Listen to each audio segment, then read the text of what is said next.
ಸ್ನೇಹಿತರೆ ನಮಸ್ಕಾರ. Big boss ಮನೆಯಲ್ಲಿ ಪ್ರತಿ ಸೀಸನ್ನಲ್ಲೂ ಕೂಡ ಒಂದು ಜೋಡಿ ಗಮನವನ್ನು ಸೆಳೀತದೆ. ಒಂದು ಎರಡು ಜೋಡಿ ಗಮನವನ್ನು ಸೆಳೆಯೋದಂತೂ ಕಾಮನ್. ಅದರಲ್ಲೂ ಕೂಡ ಬಿಗ್ ಬಾಸ್ ಮನೆಗೆ ಬರುವಂಥ ಸ್ಪರ್ಧಿಗಳ ಸ್ಟ್ರಾಟಜಿನೂ ಕೂಡ ಹಾಗೇ ಇರ್ತದೆ. ಒಂದು ಗಂಡು ಒಂದು ಹೆಣ್ಣು ಜೊತೆಗೆ ಇದ್ದರೆ ಅದು ಹೆಚ್ಚು ಗಮನವನ್ನು ಸೆಳೀತದೆ ಅನ್ನೋದು ಅದು ಒಂದು ರೀತಿಯಲ್ಲಿ ಪ್ರಕೃತಿಯ ನಿಯಮ. ಆ ನಿಯಮವನ್ನು ಇಲ್ಲೂ ಕೂಡ ಅನುಸರಿಸ್ತಾ ಹೋಗ್ತಿದ್ದಾರೆ ಪ್ರತಿ ಸೀಸನ್ನಲ್ಲೂ ಕೂಡ.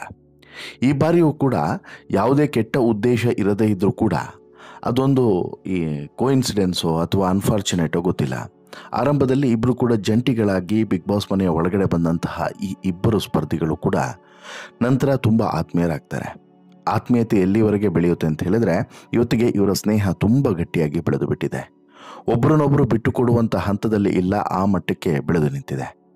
ಇನ್ನು ಈ ಸ್ಪರ್ಧಿ ಏನಿದ್ದಾನೆ ಅಂದರೆ ಯುವಕ ಅಥವಾ ಹುಡುಗ ಸ್ಪರ್ಧಿ ಎಲ್ಲಾದರೂ ಒಂಚೂರು ಆ ಕಡೆ ಈ ಕಡೆ ಆದರೂ ಕೂಡ ಇಲ್ಲಿ ಆ ಮಹಿಳಾ ಸ್ಪರ್ಧಿ ಆತನನ್ನು ತಿದ್ದಿ ನಂತರ ಸರಿದಾರಿಗೆ ತರುವಂಥ ಪ್ರಯತ್ನವನ್ನು ಮಾಡುವಂಥದ್ದು. ಆಕೆಯು ಕೂಡ ಎಲ್ಲಾದರೂ ಸ್ವಲ್ಪ ಆ ಕಡೆ ಈ ಕಡೆ ಆಯಿತು ಅಂತ ಹೇಳಿದ್ರೆ ಈತ ಹೋಗಿ ಸಮಾಧಾನ ಮಾಡಿ ಸರಿದಾರಿಗೆ ತರುವಂಥ ಪ್ರಯತ್ನವನ್ನು ಮಾಡ್ಕೊಂಬಂದಿದ್ದಾರೆ. ನಾನು ಯಾರ ಬಗ್ಗೆ ಹೇಳ್ತಿದ್ದೀನಿ ಅನ್ನೋದು ಬಹುಶಃ ನಿಮಗೆ ಈಗಾಗಲೇ ಗೊತ್ತಾಗ್ತಿರುತ್ತೆ. ಅದೇ ಗಿಲ್ಲಿ ಮತ್ತು ಕಾವ್ಯ ಜೋಡಿಯ ಬಗ್ಗೆ. ಗಿಲ್ಲಿ ಮತ್ತು ಕಾವ್ಯ ಜೋಡಿ ಈ ಬಿಗ್ ಬಾಸ್ ಸೀಸನ್ 12ರ ಒಂದು ಐಕಾನಿಕ್ ಜೋಡಿ ಅಂತಲೇ ಹೇಳ್ಬೋದು. ಈ ಜೋಡಿ ಯಾವುದೇ ಕೆಟ್ಟ ಉದ್ದೇಶ ಇರದೇ ಇದ್ರೂ ಕೂಡ ತುಂಬ ಕ್ಲೋಸ್ ಆಗಿ ತುಂಬ ಆತ್ಮೀಯತೆಯಿಂದ ಇರುವಂಥ ಜೋಡಿ. ಎಸ್, ಅವರ ಈ ಸ್ನೇಹದ ನಡುವೆ ಸ್ವಾರ್ಥ ಇದೆ, ಬೇರೆ ಬೇರೆ ಆಲೋಚನೆಗಳಿದ್ದಾವೆ, ಕೆಟ್ಟ ಒಂದಷ್ಟು ಕಣ್ಣುಗಳು ಕೂಡ ದೃಷ್ಟಿಗಳು ಕೂಡ ಈ ಜೋಡಿಯ ಮೇಲೆ ಬಿದ್ದಿದೆ, ಇವೆಲ್ಲದೂ ಕೂಡ ಸತ್ಯ.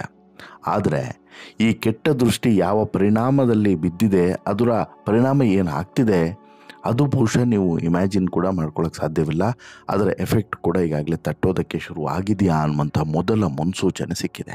ಹೌದು, ಗಿಲ್ಲಿ ಮತ್ತು ಕಾವ್ಯ ಜೋಡಿಗೆ ಈಗ ಎಲ್ಲೋ ಒಂದು ಕಡೆ ಈ ಕೆಲವು ದುಷ್ಟಶಕ್ತಿಗಳು ಬಿಗ್ ಬಾಸ್ ಮನೆಯಲ್ಲಿರುವಂಥ ಪ್ರಮುಖ 3 ದುಷ್ಟಶಕ್ತಿಗಳ ಕಣ್ಣು ಬಿದ್ದಂಥ ಪರಿಣಾಮ ಈ ಜೋಡಿಯ ನಡುವೆ ಎಲ್ಲೋ ಒಂದು ಕಡೆ ಸಣ್ಣ ಬಿರುಕು ಮೂಡೋದಕ್ಕೆ ಶುರುವಾಗಿದೆಯಾ ಅನ್ನುವಂಥ ಅನುಮಾನ ಮೂಡಿದೆ. ಅದಕ್ಕೆ ಕಾರಣ, ಅದಕ್ಕೆ ಸಾಕ್ಷಿ ಎನ್ನುವಂತೆ ಈಗ ಕಾವ್ಯ ಮತ್ತು ಗಿಲ್ಲಿ ಮಾತನಾಡಿಕೊಂಡಿರುವಂಥ ಮಾತುಗಳೇ ಸಾಕ್ಷಿ. ಹಾಗಾದರೆ ಇವರ ಸ್ನೇಹ ಏನಾಗ್ತಿದೆ, ಸ್ನೇಹದಲ್ಲಿ ಬಿರುಕು ಮೂಡುವಂಥ ಸಂದರ್ಭ ಬಂದಿರೋದು ಯಾಕೆ, ಇಬ್ಬರು ಕೂಡ ಏನಂತೇಳಿ ಮಾತನಾಡಿಕೊಂಡಿದ್ದಾರೆ, ಇದು ತಮಾಷೆನ ಸೀರಿಯಸ್ಸಾ ಹೇಳ್ತಾ ಹೋಗ್ತೀನಿ. ಅದಕ್ಕಿಂತ ಮುಂಚೆ ನೀವಿನ್ನೂ ಕೂಡ ನಮ್ಮ ಚಾನಲನ್ನು ಸಬ್ಸ್ಕ್ರೈಬ್ ಮಾಡಿಲ್ಲ ಅಂದರೆ ದಯವಿಟ್ಟು ಕೂಡಲೇ ಸಬ್ಸ್ಕ್ರೈಬ್ ಮಾಡಿ ಸ್ನೇಹಿತರೆ. ಬಿಗ್ ಬಾಸ್ ಮನೆಯಲ್ಲಿ ಕಾವ್ಯ ಮತ್ತು ಗಿಲ್ಲಿ ಜೋಡಿಯನ್ನು ನೋಡಿ ಸಾಕಷ್ಟು ಜನ ಖುಷಿ ಪಡೋದಿದೆ. ಸಾಕಷ್ಟು ಜನ ಸ್ನೇಹಿತರಾಗಿದ್ದರೆ ಹೀಗಿರಬೇಕಪ್ಪ ಅಂತ ಹೇಳಿಬಿಟ್ಟು ತಮಗೆ ತಾವೇ ಹೇಳ್ಕೊಳ್ಳೋದು ಕೂಡ ಇದೆ. ಅಷ್ಟು ಅನ್ಯೋನ್ಯತೆ ಇವರಿಬ್ಬರ ನಡುವೆ ಇದೆ. ಬಿಗ್ ಬಾಸ್ ಮನೆಗೆ ಇವರಿಬ್ಬರು ಕೂಡ ಜಂಟಿಯಾಗಿ ಬಂದಂಥವ್ರು. ಅನ್ಫಾರ್ಚುನೇಟ್ಲಿ ಇವರು ಒಟ್ಟಿಗೆ ಬಂದಂಥವ್ರು. ಏನು ಫಾರ್ಚುನೇಟ್ಲಿ ಬಂದಿದ್ದಲ್ಲ ಅಥವಾ ಮೊದಲೇ ಯೋಚನೆ ಮಾಡಿ ಬಂದಿದ್ದಲ್ಲ. ಕಾವ್ಯ ಗಿಲ್ಲಿ ಮೊದಲಿನಿಂದನೂ ಕೂಡ ಪರಿಚಯಿಸ್ತಾರೆ. ಇಬ್ಬರು ಕೂಡ ಒಟ್ಟಿಗೆ ರಿಯಾಲಿಟಿ ಶೋನಲ್ಲಿ ಸ್ಪರ್ಧಿಗಳಾಗಿದ್ದವರು. ಡ್ಯಾನ್ಸ್ ರಿಯಾಲಿಟಿ ಶೋಗಳಲ್ಲಿ ಇಬ್ಬರು ಕೂಡ ಸ್ಪರ್ಧಿಗಳಾಗಿದ್ದವರು ಬೇರೆ ಚಾನಲ್ನಲ್ಲಿ. ಆದರೆ ಬಿಗ್ ಬಾಸ್ ಮನೆಗೆ ಬಂದಂತಹ ಸಂದರ್ಭದಲ್ಲಿ ಗಿಲ್ಲಿ ಕಾವ್ಯಳನ್ನು ನೋಡಿ ಪರಿಚಯ ಇಲ್ಲದಿರೋ ರೀತಿ ನಡೆದುಕೊಂಡಿದ್ದು, ಅದಾದ ಬಳಿಕ ಒಪ್ಪಿಕೊಂಡಿದ್ದು ಎಲ್ಲದೂ ಕೂಡ ಕಾಮನ್. ಅದಾಯಿತು. ಅದಾಗಿ ಜಂಟಿಯಾಗಿ ಒಟ್ಟಿಗೆ ಬಂದಂಥ ಸಂದರ್ಭದಲ್ಲಿ ಇವರಿಬ್ಬರು ಕೂಡ ಜೊತೆಯಾಗಿ ಹಗ್ಗವನ್ನು ಹಾಕಿಕೊಂಡು ಬಹುತೇಕ ಸಮಯ ಬೆಳಗಿಂದ ರಾತ್ರಿವರೆಗೂ ಕೂಡ, ರಾತ್ರಿ ಮಲಗುವಂಥ ಸಂದರ್ಭವೊಂದು ಬಿಟ್ಟು ಬಹುತೇಕ ಎಲ್ಲ ಸಂದರ್ಭದಲ್ಲೂ ಕೂಡ ಒಟ್ಟಿಗೆ ಇರ್ತಾಯಿದ್ರು. ರೆಸ್ಟ್ರೂಮ್ಗೆ ಹೋಗುವಂಥ ಸಮಯ ಮತ್ತು ಮಲಗುವಂಥ ಸಮಯವನ್ನು ಬಿಟ್ಟು. ಇದು ಇವರಿಬ್ಬರ ನಡುವೆ ಅನ್ಯೋನ್ಯತೆಯನ್ನು ಹೆಚ್ಚು ಮಾಡುವಂತೆ ಮಾಡಿತು, ಸ್ನೇಹವನ್ನು ಗಟ್ಟಿಗೊಳಿಸ್ತು. ಪರಿಚಯಸ್ಥರು ಸ್ನೇಹಿತರಾದರು, ಸ್ನೇಹಿತರು ಇವತ್ತಿಗೆ ಒಂದು ಹಂತದ ಕ್ಲೋಸ್ ಫ್ರೆಂಡ್ಸ್ ಆಗಿದ್ದಾರೆ. ಎಲ್ಲಿವರೆಗೆ ಅಂತ ಹೇಳಿದ್ರೆ ಗಿಲ್ಲಿ ಆಗಾಗ ತಮಾಷೆ ಮಾಡೋದಿದೆ, ಕಾವ್ಯ ನನ್ನ ಗರ್ಲ್ ಫ್ರೆಂಡ್ ಅಂತೇಳಿ. ಬಟ್ ಕಾವ್ಯ ಅಣ್ಣನ ಸ್ಥಾನವನ್ನು ಗಿಲ್ಲಿಗೆ ಕೊಟ್ಟಾಗಿದೆ. ಹಾಗಾಗಿ ಇವರಿಬ್ಬರ ನಡುವೆ ಬೇರೆ ಏನೂ ಕೂಡ ಬರಲಿಕ್ಕೆ ಸಾಧ್ಯವಿಲ್ಲ. ಬಟ್ ತುಂಬ ಕ್ಲೋಸ್ ಆಗಿದ್ದಾರೆ. ಬಹುತೇಕ ಬಿಗ್ ಬಾಸ್ ಮನೆಯ ಉಳಿದಂಥ ಸ್ಪರ್ಧಿಗಳಿಗೆ ಇವರ ಈ ಸ್ನೇಹದ ಮೇಲೆ ಕಣ್ಣು ಬಿದ್ದಿದೆ. ಯಾವಾಗ ನೋಡಿದ್ರೂ ಕೂಡ ಗಿಲ್ಲಿ ಕಾವು ಅಂತ ಇರ್ತಾನೆ, ಕಾವ್ಯನೂ ಕೂಡ ಗಿಲ್ಲಿ ಅಂತೇಳಿ ಹೇಳ್ತಾ ಇರ್ತಾರೆ. ಗಿಲ್ಲಿಯನ್ನು ಕಾವ್ಯ ಬಿಟ್ಕೊಡೋದಿಲ್ಲ, ಕಾವ್ಯಳನ್ನು ಗಿಲ್ಲಿ ಬಿಟ್ಕೊಡೋದಿಲ್ಲ ಅನ್ನುವಂಥದ್ದು ಉಳಿದವರಿಗೆ ಕಣ್ಣು ಚುಚ್ಚುತ್ತಿದೆ. ಯಾಕಂತ ಹೇಳಿದ್ರೆ ಇವ್ರು ಯಾರಿಗೂ ಕೂಡ ಅಷ್ಟು ಆತ್ಮೀಯತೆಯಿಂದ ಇರುವಂಥವ್ರು ಯಾರೂ ಕೂಡ ಇಲ್ಲ. ಇದ್ದವರೆಲ್ಲರಿಗೂ ಕೂಡ ಬಗ್ನಿಗೂಟವನ್ನು ಇಟ್ಟಂಥ ಕಾರಣಕ್ಕೋಸ್ಕರ ಯಾರು ತಾನೇ ಇರ್ತಾರೆ ಹೇಳಿ. ಅದರಲ್ಲೂ ಕೂಡ ಬಿಗ್ ಬಾಸ್ ಮನೆಯ 3 ವಿಲನ್ಗಳಿದಾರಲ್ಲ, ಅಶ್ವಿನಿ, ರಾಶಿಕಾ ಹಾಗೂ ರಿಷಾ, ಈ 3 ವಿಲನ್ಗಳಿಗೆ ಕಾವ್ಯಶೈವ ಮತ್ತು ಗಿಲ್ಲಿ ನಟನ ಈ ಫ್ರೆಂಡ್ಶಿಪ್ಪನ್ನು ಬ್ರೇಕ್ ಮಾಡಬೇಕು ಅನ್ನುವಂಥ ಕನಸು ಪ್ರತಿದಿನವೂ ಕೂಡ ಕಾಡ್ತಾ ಇದೆ. ಅವರೇ ಈ ಮಾತುಗಳನ್ನು ಆಡಿದ್ದಾರೆ ಕೂಡ. ಈಗ ಅವರ ಈ ಮಾತುಗಳು ಸತ್ಯವಾಗ್ತಿದೆ. ಜಂಟಿಯಾಗಿ ಆಡಿದಂಥ ಈ ಜೋಡಿ ಈಗ ಎಲ್ಲೋ ಒಂದು ಕಡೆ ದೂರ ಆಗುವಂಥ ನಿರ್ಧಾರಕ್ಕೆ ಬಂದಿದೆಯಾ? ಇವರ ಕಣ್ಣು ಈ ಜೋಡಿಯ ಮೇಲೆ ಬಿದ್ದಿದೆಯಾ? ಇದು ಈ ಸ್ನೇಹ ಇವರ ಆಟದ ಮೇಲೆ ಪರಿಣಾಮ ಬೀರ್ತಾ ಇದೆಯಾ? ಹೀಗೊಂದು ಭಾವನೆ ವ್ಯಕ್ತ. ಹಾಗಾದರೆ ಯಾಕೆ, ಏನಾಯಿತು, ಯಾಕೆ ಇವರಿಬ್ಬರು ಇಷ್ಟು ಚೆನ್ನಾಗಿದ್ದವರು ಸಡನ್ನಾಗಿ ದೂರ ದೂರ ಆಗ್ತಿದ್ದಾರೆ ಅನ್ನುವಂಥ ಮಾತುಗಳು ಕೇಳಿ ಬರ್ತಿದ್ದಾವೆ. ಇಲ್ಲಿ ಈ ಬಗ್ಗೆ ಮಾತನಾಡಿರೋದು ಏನಂತೇಳಿ ಚರ್ಚೆ ಆಗಿದೆ ಗಿಲ್ಲಿ ಹಾಗೂ ಕಾವ್ಯ ನಡುವೆ. ಇದನ್ನು ನೋಡ್ತಾ ಹೋಗೋದಾದರೆ ನಿನ್ನೆ ಎಪಿಸೋಡ್ನಲ್ಲಿ ಸ್ಪಷ್ಟವಾಗಿ ಗೊತ್ತಾಗ್ತದೆ. ಅಶ್ವಿನಿ, ರಾಶಿಕಾ, ರಿಷಾ ಇವರು ಗಿಲ್ಲಿ ನಟ ಹಾಗೂ ಕಾವ್ಯಶೈವ ಅವರ ಫ್ರೆಂಡ್ಶಿಪ್ಪನ್ನು ಬ್ರೇಕ್ ಮಾಡಬೇಕು ಅಂತೇಳಿ ಮಾತನಾಡಿಕೊಳ್ತಾ ಇರ್ತಾರೆ. ಬಿಗ್ ಬಾಸ್ ಮನೆಯಲ್ಲಿ ಕೆಲವು ಸ್ಪರ್ಧಿಗಳು ಚರ್ಚಿಸೋದು ಸತ್ಯವಾಗಿರ್ತದೆ. ಹಾಗಾಗಿ ನಿನ್ನೆಯೂ ಕೂಡ ಕಾವ್ಯ ಅವರು ಗಿಲ್ಲಿ ಬಳಿ ಕೊಂಚ ಸೀರಿಯಸ್ ಆಗಿ ಮಾತನಾಡಿರುವಂತೆ ಕಾಣಿಸ್ತಿದೆ.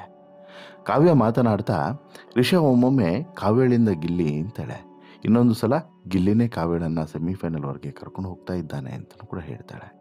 ಅದಕ್ಕೆ ಗಿಲ್ಲಿ ಹೇಳ್ತಾನೆ, ನಾನು ಕಾವು ಕಾವು ಅಂತೇಳಿ ಹೇಳಿ ಹೇಳಿ ಒಂದು ದಿನ ಕಾವ್ಯಳನ್ನು ಮನೆಯಿಂದ ಆಚೆ ಹಾಕ್ತೀನಿ ಅನ್ನೋಂಥ ಅರ್ಥದಲ್ಲೂ ಕೂಡ ರಿಷಾ ಹೇಳಿದ್ಲು ಅಂತಲೂ ನೆನಪಿಸ್ತಾನೆ.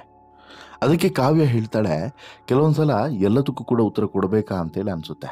ನಿಮಗೆ ತುಂಬ ಸಲ ನಾನು ರೇಗಿಸ್ತೀನಿ, ಆದರೆ ನೀನು ಇನ್ನೂ ನನ್ನನ್ನು ರೇಗಿಸ್ಬೇಡ. ಕಾವು ಕಾವು ಅಂತಲೂ ಕೂಡ ಹೇಳಬೇಡ, ಅದು ನನಗೆ ಇಷ್ಟ ಆಗೋದಿಲ್ಲ, ಅದು ನನಗೆ ಎಫೆಕ್ಟ್ ಆಗ್ತದೆ. ನಾನು ಇದನ್ನು ಗಂಭೀರವಾಗಿ ಹೇಳ್ತಾ ಇದ್ದೇನೆ, ಸೀರಿಯಸ್ ಆಗಿ ಹೇಳ್ತಿರೋದು ಗಿಲ್ಲಿ ಅಂತಲೂ ಕೂಡ ಕಾವ್ಯ ಹೇಳ್ತಾಳೆ. ಆಗ ಗಿಲ್ಲಿ ಕಾವ್ಯ ಮಾತನ್ನು ಒಪ್ಪೋದಿಲ್ಲ. ಇಲ್ಲಪ್ಪ, ನಾನು ರೇಗಿಸ್ತೀನಿ ಅಂತಲೂ ಕೂಡ ಹೇಳ್ತಾರೆ. ಆದರೆ ಇದು ಸ್ವಲ್ಪ ಸೀರಿಯಸ್ ಆಗ್ತಿದೆ ಅನ್ನುವಾಗ ಗಿಲ್ಲಿ ಹೇಳ್ತಾನೆ, ಸರಿ ಇವಾಗೇನು ಮಾತನಾಡಬಾರ್ದಾ? ಸರಿ, ನಾನು ಮಾತಾಡೋದೇ ಇಲ್ಲ ನಿನ್ನ ಬಳಿ ಅಂತಲೂ ಕೂಡ ಹೇಳ್ತಾಳೆ. ಇಲ್ಲ ಗಿಲ್ಲಿ, ನಾನು ಹಾಗಲ್ಲ ಹೇಳಿದ್ದು ಅಂತ.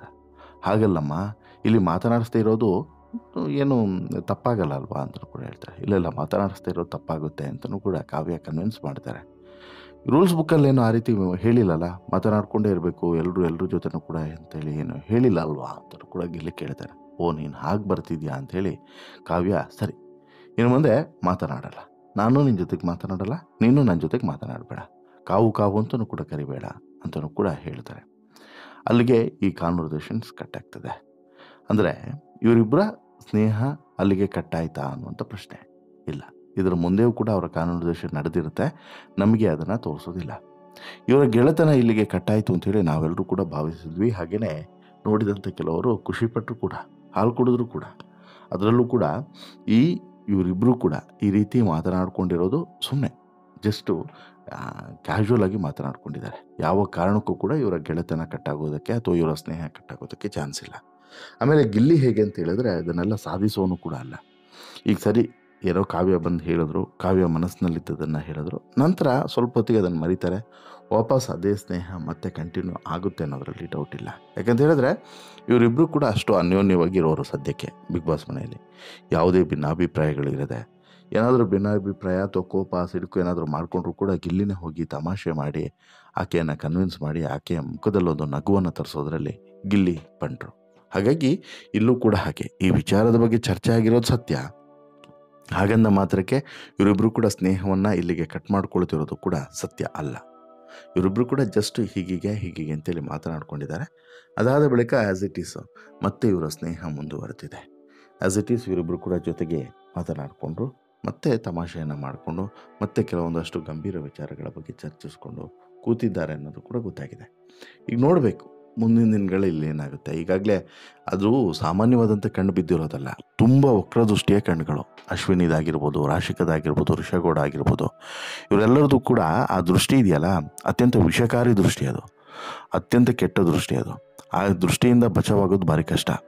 ಇವ್ರು ಯಾರ ಮೇಲೆಲ್ಲ ದೃಷ್ಟಿ ಹಾಕಿದಾರೋ ಅವ್ರದ್ದೆಲ್ಲ ಒಂದು ರೀತಿಯಲ್ಲಿ ಬರ್ಬಾದ್ ಆಗ್ತಾನೆ ಹೋಗಿದೆ ಈ ಟ್ರ್ಯಾಕ್ ಲೈನ್. ಇನ್ನು ಇವ್ರ ಕತೆ ಏನಾಗುತ್ತೆ ಮುಂದಿನ ದಿನಗಳಲ್ಲಿ? ಈ ದೃಷ್ಟಿ ಒಂದು ವೇಳೆ ಬಿತ್ತು ಅಂತ ಹೇಳಿದ್ರೆ ಸುಟ್ಟು ಸರ್ವನಾಶ ಆಗ್ತಾರೆ. ಅದೇ ರೀತಿ ಇಲ್ಲೂ ಕೂಡ ಆಗುತ್ತಾ ಅಥವಾ ಸೇಫ್ ಆಗ್ತಾರಾ? ಈಗೊಂದು ಪ್ರಶ್ನೆ ಇನ್ನೂ ಕೂಡ ಕಾಡ್ತಿದೆ. ನೋಡೋಣ ಏನೆಲ್ಲ ಆಗುತ್ತೆ ಅಂತೇಳಿ. ಈ ಕಾವ್ಯ ಮತ್ತು ಗಿಲ್ಲಿ ನಡುವಿನ ಸ್ನೇಹ ಬೇಡ ಸಾಕು ಅಂತೇಳಿ ಇವರು ಮಾತನಾಡ್ಕೊಂಡಿರೋದ್ರ ಬಗ್ಗೆ ನಿಮ್ಮ ಅಭಿಪ್ರಾಯ ಏನು? ಇದು ಗಿಲ್ಲಿಗೆ ಪ್ಲಸ್ ಆಗುತ್ತಾ, ಮೈನಸ್ ಆಗುತ್ತಾ?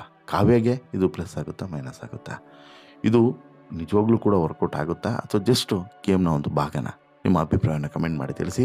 ಜೊತೆಗೆ ಈ ಸ್ಟೋರಿ ಇಷ್ಟ ಆಯಿತು ಅಂತ ಹೇಳಿದ್ರೆ ಲೈಕ್ ಮಾಡಿ, ಶೇರ್ ಮಾಡಿ, ಚಾನಲ್ಗೆ ಸಬ್ಸ್ಕ್ರೈಬ್ ಆಗೋದನ್ನು ಮರಿಬೇಡಿ. ಧನ್ಯವಾದ.